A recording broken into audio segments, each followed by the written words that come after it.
Hello, everyone, and welcome again to the Zero Hour Squared Classics. My name is Mike Trujillo, and this broadcast is brought to you by Arise Music and Coffee, located on 112 2nd Street Southwest. That is in the Sunshine Building, the West Side storefront. Our brothers to the right are Bar Uno, and our nothing to the left is the loading dock, the stinky-ass loading dock to the Sunshine Theater. All right, a little bit different programming here for you. I know I've got several different videos and podcasts that we put out all over the place. This is normally reserved for the archives I've had since 1992 from the Zero Hour Squared show. But we're going to call these new interviews that I'm doing, and we're going to post them up as Zero Hour Squared Classics. This is episode 1 of Current Classics. So we've got a current classic going for you right now. Got a very, very special guest, a real damn good friend of ours in Albuquerque, and I'm excited this is the first one. So if you guys just bear with us on getting through this, but we're going to have some bells and whistles attached to this, so you'll be able to hear the music. All right, our guest right now on the Zero Hour Squared Classics current classic is none other than Brad Frye. He is the owner and operator of Desert Records, a local label here in town, and they support acts both locally as well as around the world. He is also the founding member, vocalist, and guitar player for Red Mesa, and we're going to talk to him about a whole bunch of stuff regarding Desert Records and Red Mesa. Man, great to have you on, Brad. How you doing, man? Good. Thanks a lot, Mike. It's really great to see you, man. It's been a minute, huh, buddy? It's been a minute. We all know what's going on, the circumstances. It's good to see you. Life treating you good, and your wife and everything. You all healthy? Yeah, thanks for asking. My wife Stephanie and I are doing good. We're laying low at home. She's pregnant with our first child, and we're due in August, and we're gonna have a boy. Nice. Congratulations. And she's a school teacher, so she's working from home. There's the Albuquerque school district is trying to get some online stuff going, and I've been currently laid off from my day job, and so we've been home together for a few weeks, and we're laying low and social distancing, giving me some time to do projects around the home and work on the label. Yeah. All right. Well, glad everything's okay. Can't wait till things get back to normal so we can catch you guys play live.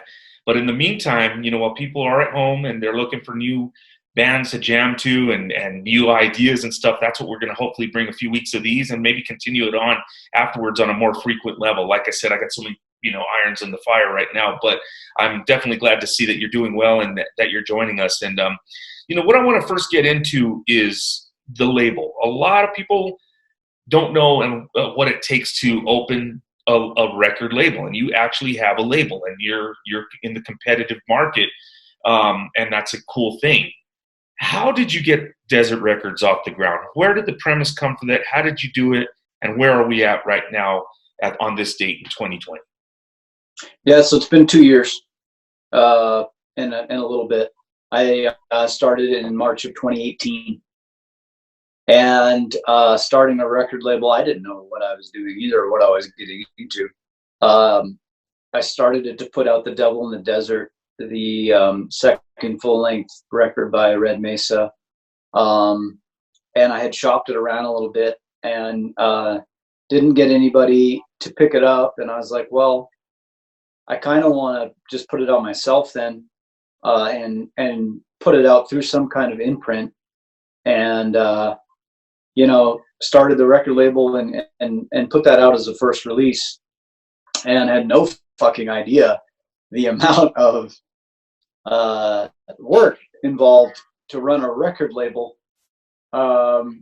Still kind of don't. It's a learning process that is so humbling, and it's just, in some ways it's overwhelming. It's really forced me to be more organized. But there's just so many different aspects of running a record label and doing it as one person. I could use a team of like 8 or 10 people. But at the same time, I'm trying to do the best job that I can. And I really like the relationships that I have with the bands on the label. Like, to me, that's really important, because also being an artist and a recording musician and a live performing musician, I feel that I have a relationship and an understanding of what bands are going through, and a lot of it is just to create a positive experience and get other people excited for someone's release, because it's exciting for a band to put out a record, but a lot of times, you know, nobody hears it. And just trying to get more people to hear good music, because I think the radio sucks. I think people are being fed a lot of terrible music out there, and I complained for a long time, and I was like, oh, this stuff all sucks and whatnot, and it's like, well, I'm gonna do something about it. Nice. You know what I mean? Nice. So Desert Records is a combination of all that, and just inspiration too. Like, I really wholeheartedly believe in inspiration and positivity, and people expressing themselves, and having the opportunity to do that and feel good about it. And I think people need that all the time. And I think there's so many people who want to do that, maybe. And this is me assuming, and that's not fair to assume ever. But I have had people come up and say, "Well, you know, it's so cool that you're doing this kind of stuff." And it's like, well, you can too, man. Like, I'm just a regular guy that, you know, I'm really passionate about music, and I know you are, Mike. And I try to surround myself with those people that are, and I'm really grateful for everybody that I work with, and the support that I've had. And you know, for me, it's really, really about putting your stamp on life. You know, like, what do you have to offer? And let's do something cool. Let's express ourselves, and follow your own heart and your path with that. Not have somebody tell you what you should be doing, because everybody's living their own perceptions of reality. And you know, everybody has their beliefs and their truths and whatnot. And you know, for me to have a band and a record label, I get to share what my truths are and my expression. And I just want that to inspire other people. And really, at the end of the day, like, it's not about results or success. It's about, you know, putting your passions first, and doing the best that you can, and putting that out there. And I feel that, you know, that's the heart. That's the heart. You know, that's the path of the heart, and that's what I try to follow. That's really cool. And you and I have talked about that at length at different times, about the label and the hard work that goes into it. So what started out as a kind of a DIY, and to make sure that you got your own stuff distributed, ended up being a business of sorts, because you have a business now, and you not only are, you know, honing in some talent to help them record their stuff, but to distribute it and get seen. I think that's the larger picture here, the bigger bowl, if you will. But there's also interwoven all the other ancillary things that you have to do as one person, and that's distribute, press, make sure this stuff comes in on time, make sure these bands are recorded, you know, dealing with personalities in each and every different band. Then there's the publicity part, in which you're doing eight different duties for one, you know, for one entity, and that's incredible. And I think that, you know, you need to be commended for that. How many bands are on this roster right now, on Desert Records roster? Let's see. Well, let's go through them, because and we'll count them as we go. It's not a lot, but it's growing slowly. I work pretty slowly. So we got Red Mesa, right? When the Deadbolt Breaks from Connecticut, Psychedelic Doom, right? The Horn God, right? Like fast stoner metal from Albuquerque, right? Shout out to Dom, yeah, and Rob, right? And we've got the Growl Brothers, right? Which is like experimental psychedelic desert western music from Albuquerque. Those dudes are fucking dope, man. They are serious. That is a serious act. Who else? We've got Pale Horse Pale Rider and Lord Buffalo are Nice. going to be on. Pale Horse Pale Rider is a trio from Denver. They're going to be on the Legends of the Desert album 1, which will come out in July 24th.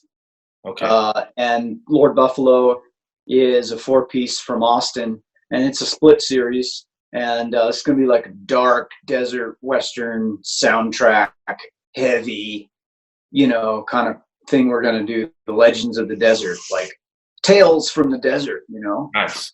And then I'm going to announce next week, and I think this will come out right around the same time. Book of Worms from Virginia. Sweet. Is a really fantastic, kind of psychedelic space fantasy metal band. Oh, cool. And Hawkwind. With phenomenal vocals.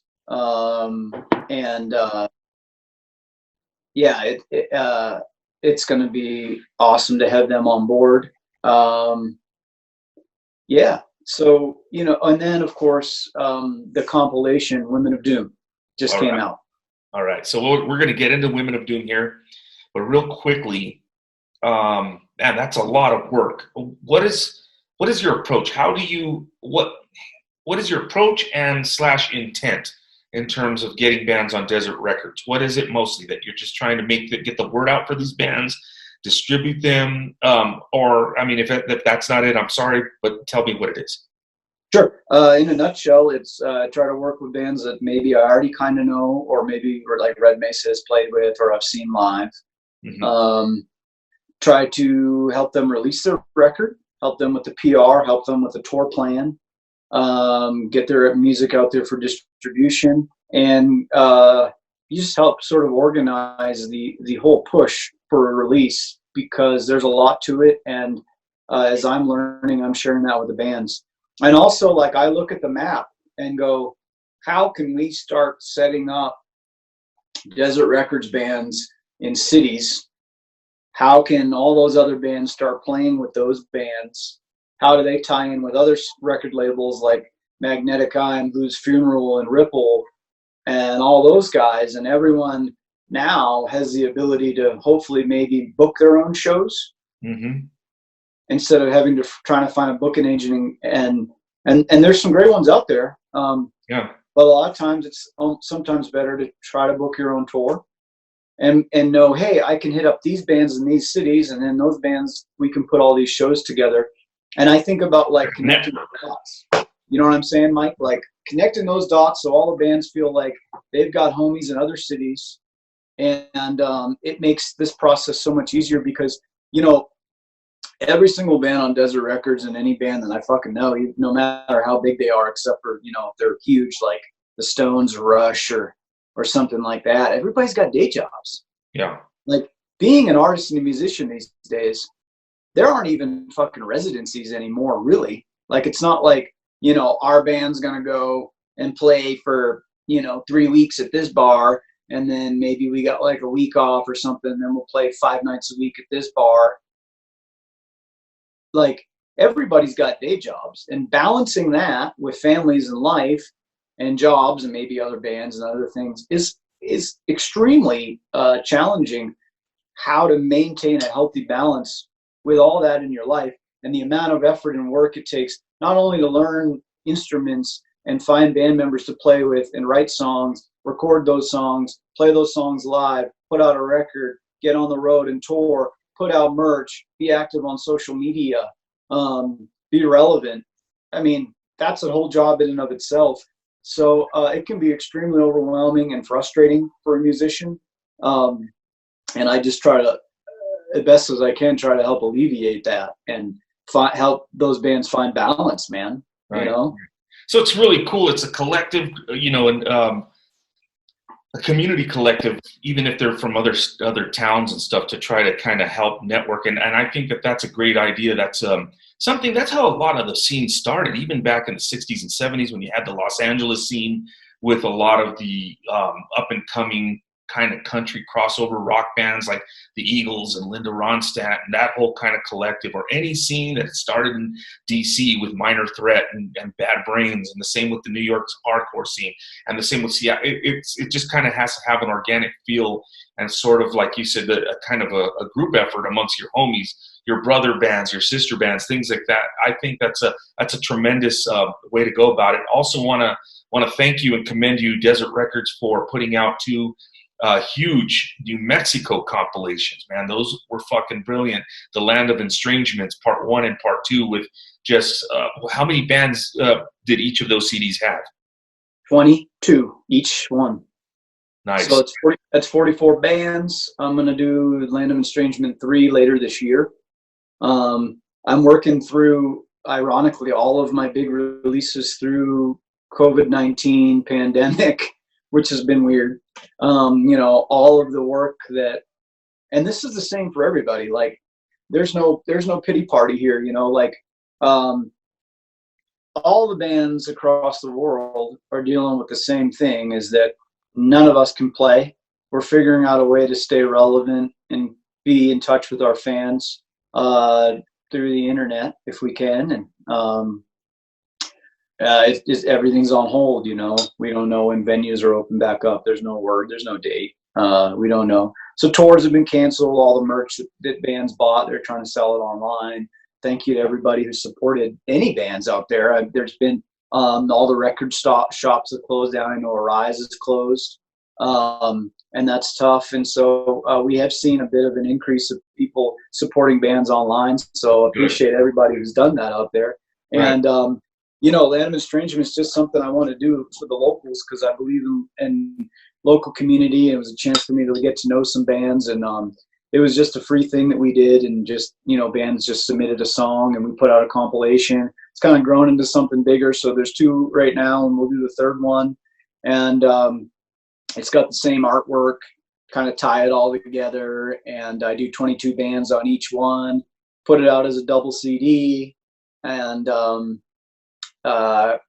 it's pretty cool. It's a weird mixtape. It's cool as fuck though, man. And that's how I grew up. I love comps, man. I love compilations, always have, because you get a little bit of everybody. And this is, like you said, it's eclectic, and it's very, it's very local, man. I love it. Every band on there, I know who they are. There's people that I don't, but I enjoy hearing a showcase like that. So that's a brilliant idea, and I'm looking forward to Part 3 and continue. You remind me a lot of Metal Blade Records. That's how Metal Blade Records did it. The guy, Brian Slagle, owned a record store initially. Then he started his label, and he started getting all these bands. And he was, I remember meeting him at a Flotsam and Jetsam show, and he had shit out of the back of his trunk. I told him, hey man, I've been covering your stuff, in Albuquerque for years now. And he's like giving me all this stuff. But subsequently, he got these bands, a lot of them going, and some turned into real big bands. He said he had Slayer on his label, Voivod, different ones. But this reminds me of sort of the same thing, because ultimately, his bread and butter was a thing called the metal. It was Metal Massacres. It was Metal Massacre 1, and he did, 13 of them. Every one of them had all different bands, and they were all badass bands in their own one way or another. And that's what I love about this, because there are some obscure bands that I've listened to on both of those CDs that I didn't know existed. And I'm like, God damn, man, there's Albuquerque and New Mexico has a ton of talent. So you working Desert Records out of here and helping these artists, I think, is tremendous. We do appreciate that very much. So yeah, thanks, buddy. I appreciate that. And like, to me, I feel like I always say it only takes one. Like, it only takes one compilation that can really stand out in somebody's path of discovering music for themselves and finding out what they resonate, with. And for me, it was Nativity in Black, and I think it was Volume 2, which was something that was put out in the 90s, and honestly don't remember the record label. And I think it was either Roadrunner or Relativity, but I think because it had Carnivore, not Carnivore, Typo Negative. Yep. I think it had Pantera too, didn't they? I mean, it had a lot of really. Yeah, I mean, it had Helmet. It had Bruce Dickinson singing Sabbath, Bloody Sabbath. Right. And had Trent Reznor from Nine Inch Nails, which he had to do it under a different name, doing Supernaut. And it had Biohazard. I think it had Megadeth doing Paranoid. I think Biohazard was on it. Yeah. Sepultura was on it. White Zombie was. Yeah. That was a good one. It was phenomenal, and it changed my life because, like, holy shit, I love Sabbath, but hearing it done by like modern metal bands in the 90s, and then going back and like kind of opening up those records fully to my ears and go, holy shit, this is just fantastic, man. And and I guess leading into that was a huge inspiration for me behind Women of Doom, was how can we maybe bring light to these really creative artists in heavy music that are relevant now that maybe people had never heard of. And I just hope people discover some of their new favorite bands through the Women of Doom thing. And that has been just crazy, Yeah, I like that you transitioned into that, because that was going to be a real big subject I wanted to talk about. Because Women of Doom, it's a project celebrating female artists in the heavy underground. And that dropped April 10th, 2 days right before my birthday. So tell us completely about what Women of Doom is. Happy birthday, buddy. Thank you, brother. Appreciate it. Yeah, Women of Doom was something that I had created thought of the idea and the theme almost 2 years ago now. And started contacting artists and trying to get an idea of if this was something that we could pull off and how to pull it off. And in a short story of it is, I had reached out originally to the women from Sub Rosa, and they had broken up right around at that same time. Like there was no activity, and then they sort of broke up a little after I had reached out to like Sarah and Kim and Rebecca. And then it sort of worked out that they became sort of the staple of this compilation. And they're like, this is perfect timing because we have other bands that we're going to kind of do the Otolith, which is 4/5 of Sub Rosa. And then the Keening, which is Rebecca Vernon, the guitarist and vocalist from Sub Rosa, doing her solo thing. And so I had started with them, and then had a list of all these artists to go through, and contacted people and talked to the record labels, and spent, the winter and spring 2018, 2019 of getting permission and getting a roster going on and all this, and kind of started putting those together. And then was having beers with Jad Schickler from Blues Funeral, and there was sort of this realization, and it's a little bit blurry at this point, but was that, oh yeah, I mean, Jad would be the right guy to co-release this with his phenomenal amount of knowledge of doing record labels for years, and his organization. He's got great ideas, got great connections, and he's here in Albuquerque. And it was one of those things after sitting down with him, we had talked the next morning, like, so what did we just decide on? And I was like, well, looks like we're doing this together, man. And it was really a great choice, because Jad is such a powerhouse when it comes to releasing albums, like on a level that I aspire to be. He just puts his whole heart into it, and hits from every angle. And I learned a lot working with him. So Blues Funeral co-released it with Desert Records, and we basically set up a thing where it was like we sort of just put the album out, but we let it be 100% fueled and run by women in all aspects, and contacted everybody and the different women artists, musicians, recording engineers, lacquer cutting, sales team for the record pressing itself, mastering, everything was done 100% by women. And Jad and I were just like, everybody cool. You guys call the shots, or you women call the shots, and we'll put this out. And that was quite an interesting experience, and met a ton of great talented people through that. So we've got Laura Subterranean from Germany who did the artwork, and the artwork's phenomenal.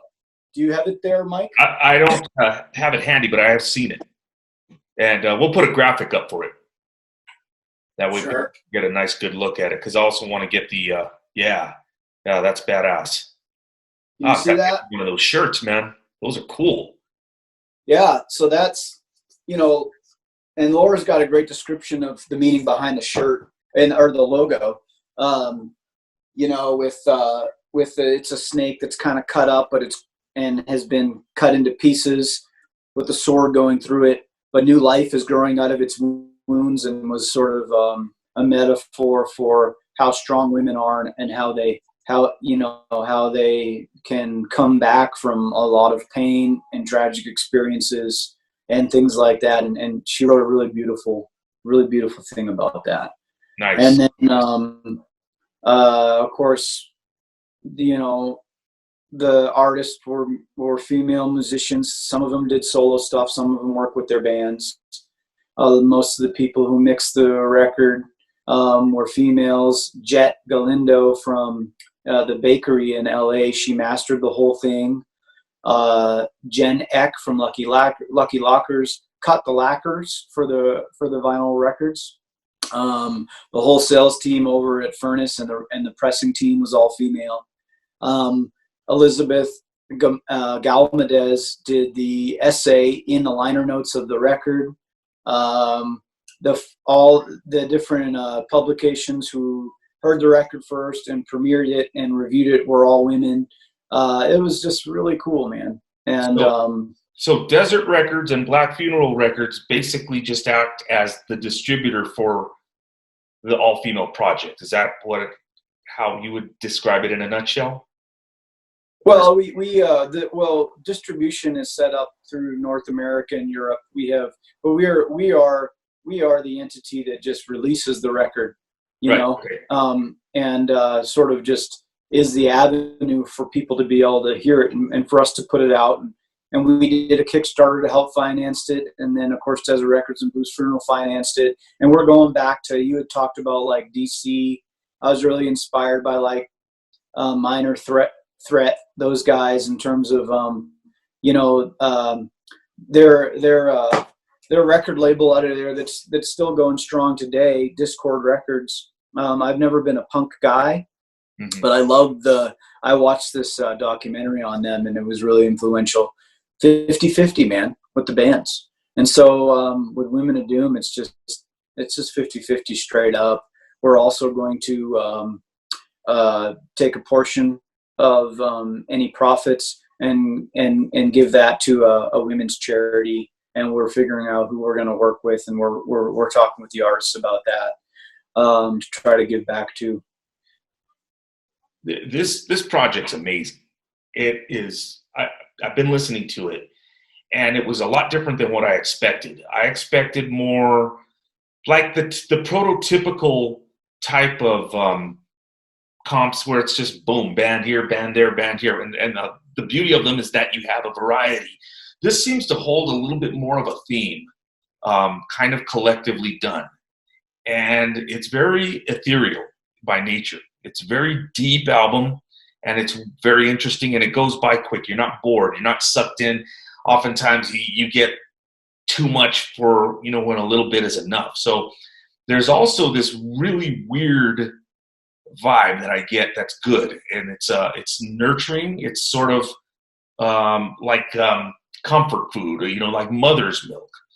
Very fucking maternal in that aspect, but and matriarchal in that respect. And I think you guys captured something very special in the bottle.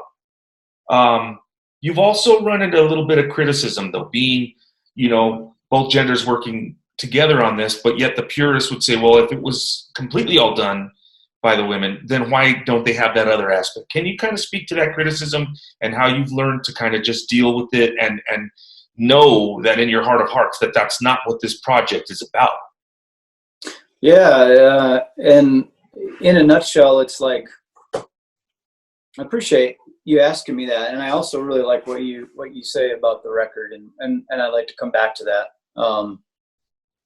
Is anything that I've done musically or with the record label in the past has, been met mostly with general indifference, and a few people like it. So to deal with any sort of controversy was like, oh wow, but I was a little bit initially prepared for it, but I really wanted to work hard and explain that, look, this is not exploiting women. This is also not like sexy women and heavy metal. So those things are not the focus of this. This was an opportunity to shine a light on how creative and phenomenally inspiring women are in heavy music. And some of my favorite bands and favorite singers are women. And I felt like it was a good time to put out something and make it as classy as possible. And that was my goal. And also to inspire anybody to maybe be creative, speak their mind, express themselves, pick up instruments, whatever. I just hope people find inspiration in this. That being said, there is a small group out there, I guess, I don't know, small, big, I'm not sure actually, that fundamentally have a problem that Women of Doom is put out by a record label that is run by a male and or another male, being Blues Funeral. So fundamentally, they can't get past that. Other than that, I think we're starting to see everybody get their records in the mail over this past week. And, oh man, the outpouring of love is amazing. And I have recently received nothing but really positive stuff. I think the record itself, the layout and the artwork and everything is like really beautiful and classy. I'm really proud of how everything came together. But yeah, I think initially there was some of that. I talked with anybody who wanted to talk about it on the phone, or over email. And it was just sort of like, I understand that you don't like the fact that I'm a male and it's called Women of Doom and that's putting it out, but I'm literally just putting it out. This is 100% led and fueled, created and made by women. All right. Well, I appreciate your candor on that. I was debating whether to ask you of it or not because I know that it's kind of hurtful. You want people to be on board, but I understand everybody's ideals and philosophies, be that as it may. You got to at least respect them. So, I mean, whatever, there's always going to be opposition. I don't perceive this in any way, shape, or form as any type of exploitation. I think it's actually a really good idea and done in a complete different type of way of showcasing these bands, as you said, not just a bunch of women dressing up in stilettos and stockings and tiny little bras, and shaking it all out there about TNA. These young ladies here have very good talent that's being showcased there, and again, that's why I feel it's kind of it's a nice different compilation in that it has it feels like a point. You know what I'm saying? And I think I commend you guys for all of your work on all of it. And I certainly would like to have any of the artists to interview one of these days and talk about their participation in it and their thoughts on it as well. Oh yeah, I'm sure they would love to talk with you about that, Mike. And Amy from Year of the Cobra, she's on track 2, and she did a beautiful, beautiful song. And I saw her and John in Seattle over Christmas. They live pretty close to my brother in West Seattle. I went over and spent an evening with them and hung out, and we talked a little bit towards the end of the night about Women of Doom. And I was telling her, about some of the criticism and things that I had talked to some people about. And she said to me, she's like, well, now you know what it's like to be a woman all the time. And it's like, fair enough. And that was, for me, it was like, okay, I'm not going to take this personally. Just this is part of the whole experience. And so that was really enlightening for me. And the record itself, I mean, I guess if there's anybody wondering out there, like Desert Records is not a record label that tells anybody what to do. Like, I just work with bands and musicians and artists that I love, and they submit to me, their best work.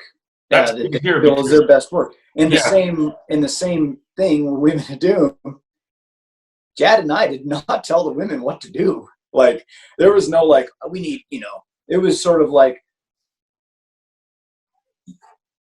you create anything and just do it.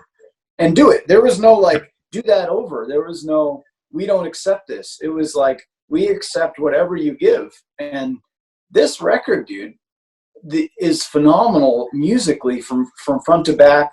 And the biggest thing that Jad and I did was to take those tracks and figure out how to arrange them. You know what I mean? Other than that, other than that, I mean, it was just, we're getting these songs come in over last summer, because we started getting them in last summer of 2019, and we're just like, yeah, wow, yeah. That's a great way to express it. It's a mind-blowing album, man. Right now, my favorite song is it Minnie or Minnie Parson? So Melanie. Okay. It's just she that's how she kind of abbreviates her name. Okay. Melanie Parsons from Royal Thunder. Dude, A Skeleton is Born. That's the track she does. That's my favorite right now. Let me tell you what I found intriguing about that. The past few weeks, I got onto a Concrete Blonde trip. Remember Concrete Blonde? Absolutely. Johnette Napolitano. Well, I think Melanie resembled, her voice just kind of resonated. It sounded like that, and the song, I just thought of Concrete Blonde. Man, so Concrete Blonde is one of my favorite groups, and highly underrated. But when people hear them, they love them, and it's got that kind of sweet sound. And like I was describing the album to you earlier, the maternal part, the matriarchal, vibe, but not like anything. It doesn't force to me any type of ideology. It's a very natural album, and I think it's open to interpretation as everyone will hear it. But I think I'm so glad that we've had the opportunity to talk about this album, because now it's its time, and I can't wait till get me one of those shirts so I can walk around and represent. But really, really good job. You have another band, the Grawl Brothers, man. Jesus Christ.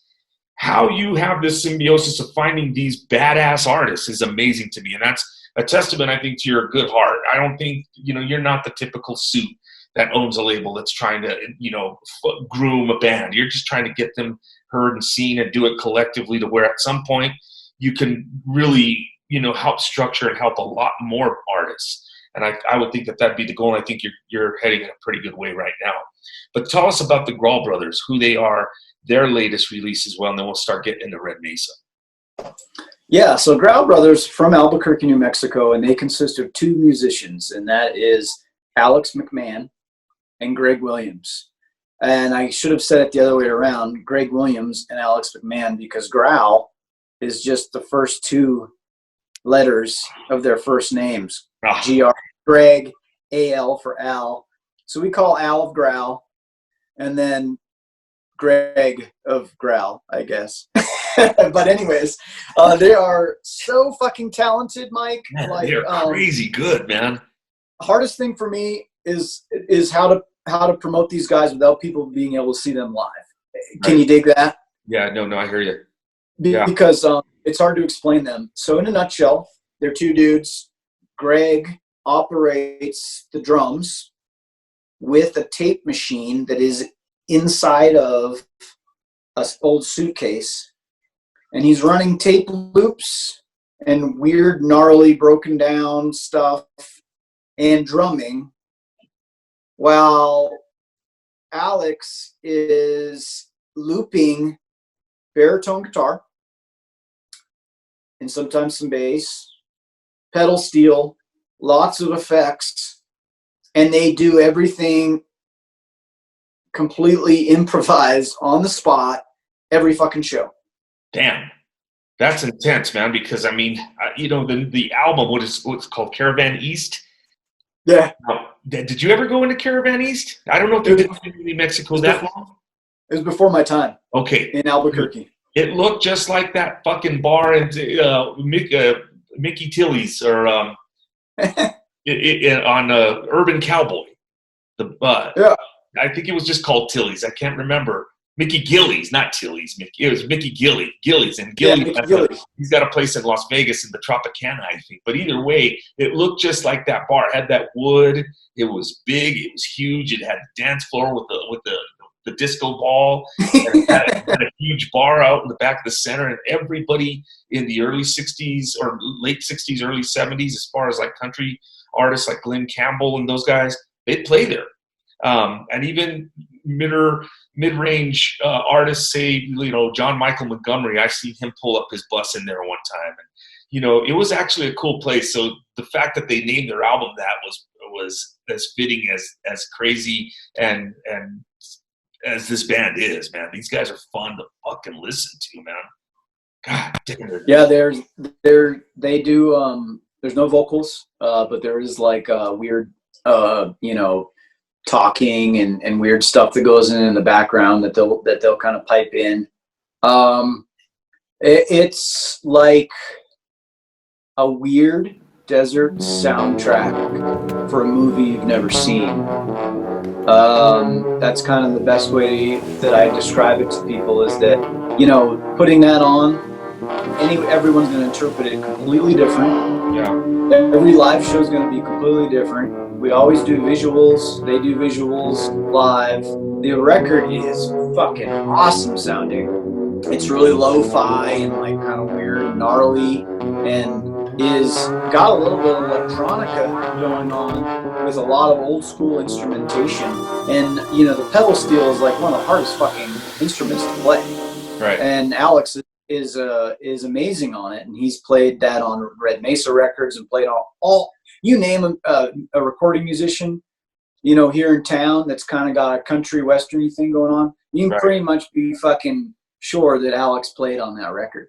Like, and he's a young dude, man. He's so fucking talented, It's cool because they're like, you take parts of some of Pink Floyd's earlier stuff, the kind of weird instrumental, kind of psychedelic. I kind of feel that vibe in here. And that, I don't like to throw the Pink Floyd vibe around too loosely, because that's number one, I revere them. They're one of the best bands of all time. But number two, me too. I think that you have to definitely, you can't minimize what they did as far as their innovative style of playing. And I love these guys, man. They remind me of that. They're just kind of like, you can tell it's not contrived weirdness, because there's a lot of talent in there. It's just like, I think that they're probably so over the top that they get bored playing just kind of the regular formulated stuff, and they create this kind of stuff. And I really appreciate that. I dig that album, man. Thanks, bro. And Michael Moxie did the artwork for it. He's a local musician. Oh, yeah. I know Mike. Yeah. And of course, it was recorded kind of a combination of them recording themselves, recording like field recordings. Like Alex did a bunch of field recordings. I think Greg did too. And then recording with Matthew at Empty House Studio here in town, who has recorded a ton of bands on Land of Estrangement, and of course, including Red Mesa. All right. Well, all right. Let's get to the final subject on our conversation today. And by the way, Brad, I want to thank you very much for doing our inaugural. Yeah, let me give you a salute there. Salute. Yeah, buddy. What you drinking today, bud? Just Miller. Good old fashioned Miller. Nice. And that's your Chiefs mug? That's one of my. Yeah, this is my all-time favorite Chiefs glass. Yeah, check it out. I've had this for probably 25 years. Knock on wood, another 25. Cool. Yeah. Well, I think you guys are you're going to have a big franchise. You're going to have an exciting time with the Chiefs. And I was super stoked to see them win the Super Bowl, Yeah. So. Yeah. That was a great time, man. That's been the one thing happening. There's a lot of good happening things in 2020. We were going through a rough time, but everything else seems to be kind of working. And what I say to that is grind. just keep grinding, keep trying to be busy, you know, have your moments of weakness and sorrow. I know I've had that, but also keep in perspective, you're still alive, and, you know, your family and friends are as well. And you know, just keep the good fucking nature side of the universe, and just be positive as much as you can. Yeah, I know it's sucks, but you know, I know I have, and I know you have, and I think everybody is. You do during this coronavirus has put everybody, I think, on an emotional roller coaster. Yeah. And I hope, you know, it's given people time to maybe think about what's important, you know, and gratitude for what they have. I think that's what human beings strangely are the best at, is when times are the toughest, you know, I think it really brings out some of the best things. And how do you deal with you know, the adversity and things like that. It's been a trip for me, man, you know, but at the same time, like, we also live in the age that we can talk like this, which is just mind blowing. You know, we're not writing letters. Yeah. We've come a long way technologically. Hopefully we can find our way out of the caves, you know, without killing each other, you know, unless we send ourselves back to the cave, and that could very well happen. There's a lot of crazy shit, but I hear exactly what you're saying, and I'll be honest, doing something like this is very, very cool and soothing for my brain, because it takes me away. It gets me working. I'm listening to the bands as I'm doing my research and finding new cool things. I was listening to the Grawl Brothers outside right before our interview, just to kind of catch up on what we were going to talk about. And I'm chilling.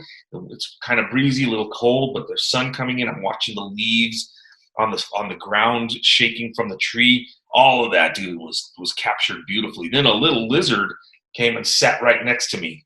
And right when I was going to check or change my phone, I checked a text, and it was something else. And then he left. I was like, damn, I wanted a picture of that lizard, but that's life goes on, right? What's that? Yeah, what a physical experience with the music, and I'm really looking for bands that you know, sound good and feel good with nature in the desert and stuff. Like, to me, right.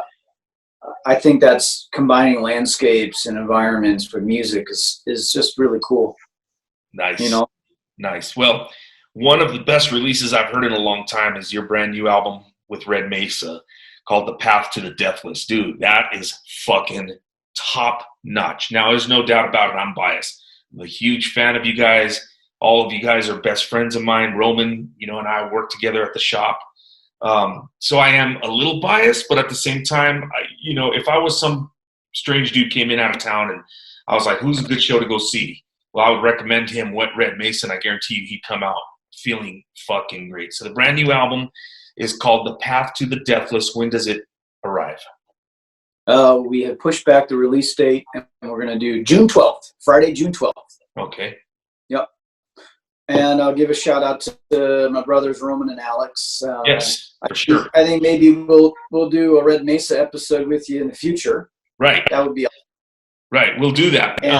I wasn't sure that we put this together at the last minute, so I wasn't sure about trying to round up the cats. Plus, I wasn't sure how this was going to go about. So definitely next time we'll have Alex Cantwell, your guys' new bass player, and Roman Barham, the drummer of Red Mesa as well. You know, you have the lineup change with Alex. How did that all come about, working with him? Alex is kind of a local legend guy. At least I consider him to be so. He's played in a lot of really, really cool bands. He's a smart musician. And when you see him on stage with Red Mesa, it's different. I like it because he kind of adds this weird Inesh from KMFDM or like just this real kind of like I forget the guy from kind of from Rammstein, you know, this real intense kind of epic warrior part, but he's got a real smart part about him. Tell us about that, man. It's really cool. Yeah, having Alex on board has been like just an absolute blessing. Honestly, it's been a blur.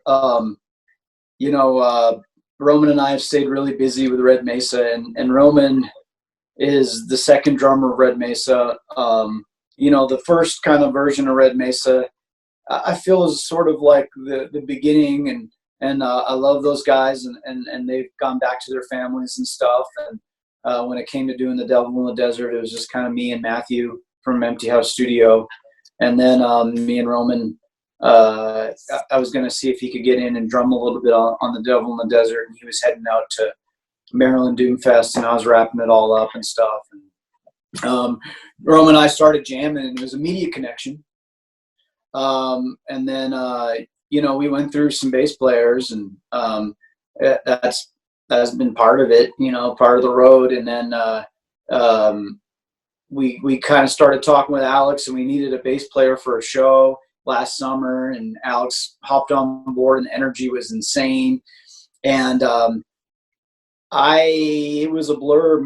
I said, we got to write a record, and we brought Alex on board. Alex started coming over to my house, after work and in and around times that we could get together. We started busting out all these riffs and all these ideas, and I had some stuff and he had some stuff. We started putting them together, bringing them to Roman. Roman started to drum on them, and we wrote this record just as fast as we could, with as much honesty and integrity as we could. And I think that I'm glad we did it this way, because I feel like there's maybe like some urgency in there. And us being as honest as we could as possible. And Alex being new to the band, I think for him was kind of a trip. He's like, holy shit, we are fucking going 100 miles an hour. He's enthusiastic. Yeah. That's what I appreciate about him. He's very enthusiastic. And I'm sorry to interrupt you, but I mean, I'm thinking about him, and again, he's got that intensity. He goes out there. The three of you, first off, I'm a huge fan of trios anyways. Rush, ZZ Top, bands like Insecticide. I love three people. It doesn't, you can get outvoted by two, but you can always compromise, and it's just so much easier than having too many people all involved with all their crazy ideas. And that's just me. And I think sometimes music, when they have too many people in a band, there's too much going on and not enough focus on the creativity part. And I think you guys really are honed in on the creativity part. You take a lot of pride in how the work is done, how the album's set up, how it's arranged. And by the sounds of who you worked with too, when you look, the album was recorded at Matthew Tobias's at Empty House Studios, like you brought up a little while ago. And they've recorded albums by Ohm and Alcee Sneddles, Supergiant. Plus, the album was mastered by John McBain, and he was an original Monster Magnet guitar player. So you guys put in a lot of work in terms of the production value of this album. And then again, there's a ton of emotion and the dynamics by which Red Mesa used to be to where Red Mesa is now. With all due respect, you know how much I love The Devil in the Desert, but man, this one it took leaps and bounds. And I like that it's still that, but I also like the components now that Roman and that Alex kind of contributed. It gives it a real desert, still rock and roll vibe with the doom aspect, but with metal and traditional just kind of oomph. And it's a badass album, dude. I really love it. Thanks, man. And we're really excited for people to hear it. And honestly, it's our best record. There's no way I could have done it without Roman and Alex. They brought so much to the table. And honestly, it was for the small amount of time we had to write and then record it. It was natural. It was organic. It was natural. I can't say easy is not a good word, because anything that you create is not like easy. Mm-hmm. But in terms of as easy as it could have been, it couldn't have been any better. Like we focused, and we all meet in this really great spot, the triangle, the pyramid of heavy music, where we all love classic country and Western. Hell yeah. And there was like a weird thing there that we love that. And then we love a whole bunch of different kinds of heavy music, and it just sort of comes out in that. And those guys really respect the direction of the music, and they kind of like, this sounds like Red Mesa. And for me, that was like so heartwarming for them to, be thoughtful and go, how can we make this the best version of Red Mesa? And so, I feel grateful to be working with them, and I can't wait to play this album live. Yeah, man, that's what I can't wait for. Once it opens up, because we're such a better band now, and I think we've grown as individuals, as musicians, and that just feels really good in this weird journey of being a human being and creating music. And we have really great fans out there, and especially here in Albuquerque. And everyone's so sweet, and you've been a huge supporter of us, Mike, and for Desert Records. And I just want to say thank you to everybody. That's awesome, dude. No, and we want to thank you, those Red Mesa fans that know of you guys, and to all the new people that we want to introduce to, man. You guys are a special act. One of the things I dig about you guys is your ability to take and do a cover song, but with a complete twist and take on it, without it sounding exactly like the original. There's an art to that. I don't like bands that just make a cover song to make a cover song. You guys did the Pink Floyd song, which was kick ass. And if you want to remind everybody the name of the song and the album right now, and then I'll proceed. Yeah, so we covered the song "Breathe" by Pink Floyd from the 1973 Dark Side of the Moon record. We did that for the compilation that was put out by Magnetic Eye. Magnetic Eye put out The Wall, which had a lot of big name, heavy bands on it. And they did the Best of Pink Floyd, a compilation companion to that, which was basically just picking a bunch of songs out of Pink Floyd's catalog that wasn't on the wall. And when we got asked to do that, we were like, what's left? Because it was pretty much all done, and I think we were the last band to be on that. We were really grateful to be on it, and we're like, what's left? And we got this list, and we're like working. We're like, holy shit! And it was weird because I'll never forget this, Mike. And I don't think I ever told the story. I am sitting in my living room, and I'm looking at this list, and I'm pulling up guitar tabs of fucking Pink Floyd, listening to the songs, and kind of picking around and seeing, oh, okay, this is where this is at and stuff. And like, no, scratch that one off the list. Too fucking hard or weird or not quite right or just wasn't. And then I started to kind of pick around on "Breathe," and Roman texted me at the same time, dude, what about "Breathe"? And I was like, oh, fuck, I'm working on it right now. And I recorded something real quick and sent it over. And Roman's like, yeah, dude. And we started working on practice, and like we practiced it twice, went in the studio, recorded it, had to get it over to them in like days, got it mixed, sent it over to them, and that was it. That compilation, talk about phenomenal compilations. Holy shit. And the way you guys do that live, by the way, as I was watching you tell that story, dude, you have a remarkable likeness to Tom Hanks on fucking Castaway. You look like him. Where's my buddy Wilson? We'll get you a Wilson for next time we do this. Gotta get a Wilson. Yeah, definitely. I think they sell those balls, man. Remind me for your birthday. I'll get you your companion Wilson. So whenever Roman's not around, you'll have the ball to talk to at least.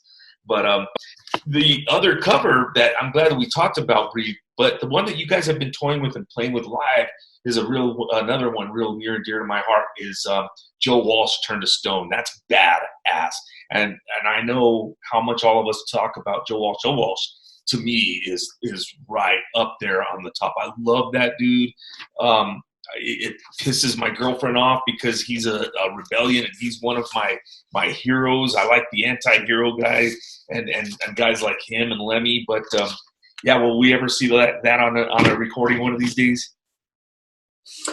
Yeah, that's a good question. We recorded it from the Night in the Living cover bands last October 2019 at Launchpad. They do the really cool local cover, like a couple weekends of covers, and we did that.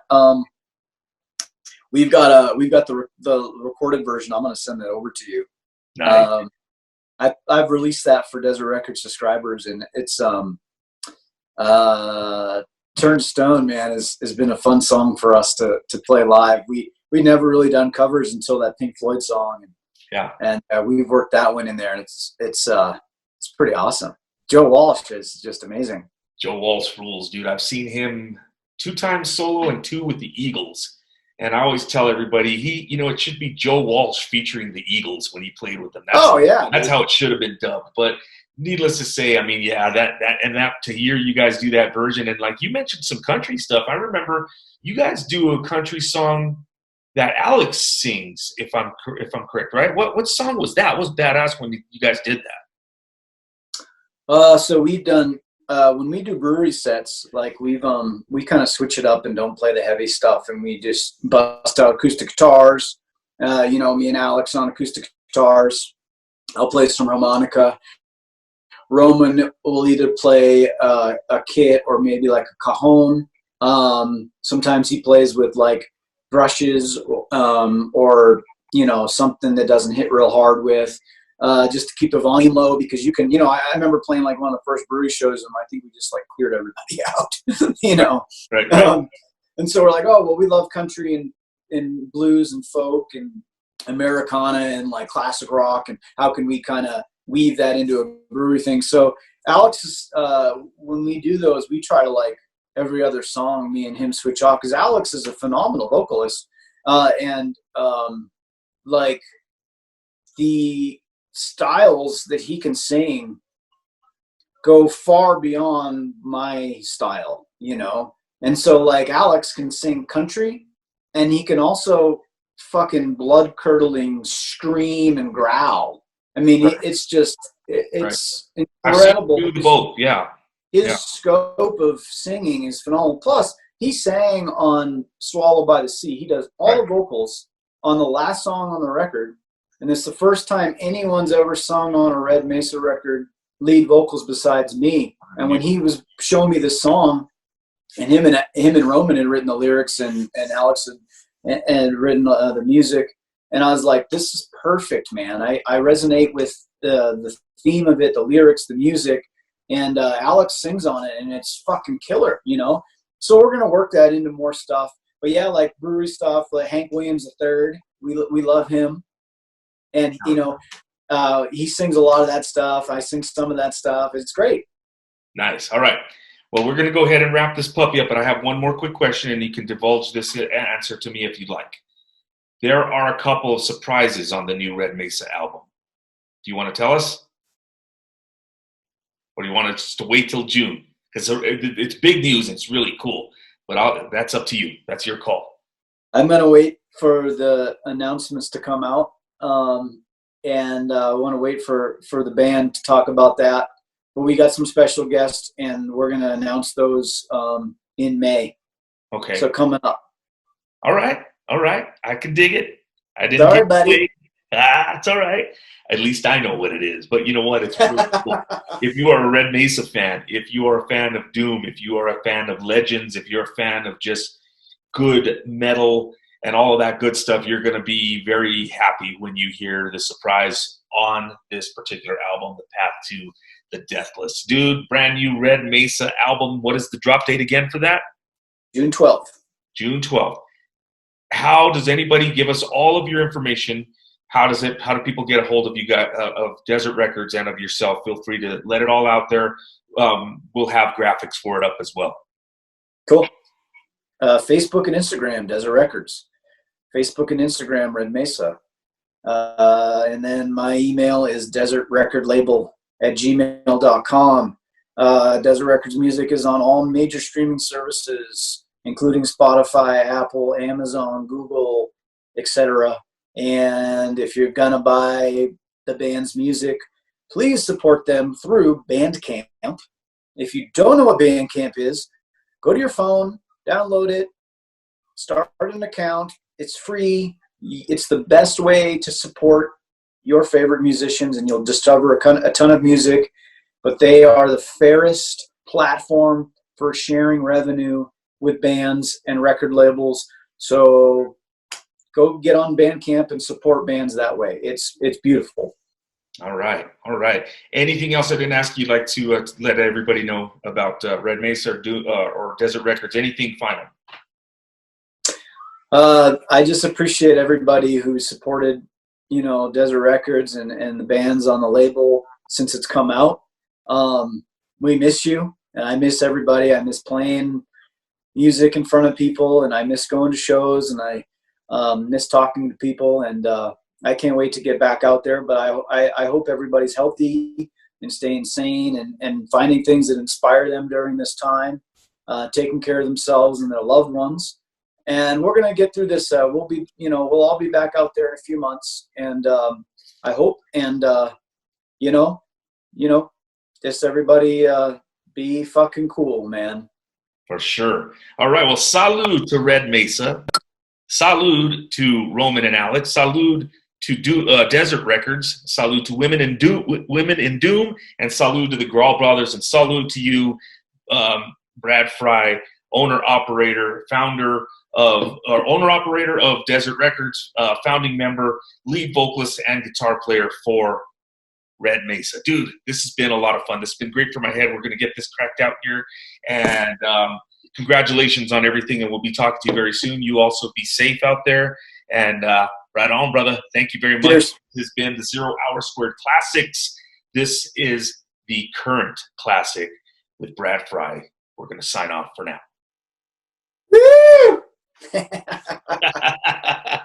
All right, give me 1 second. Let me stop this here.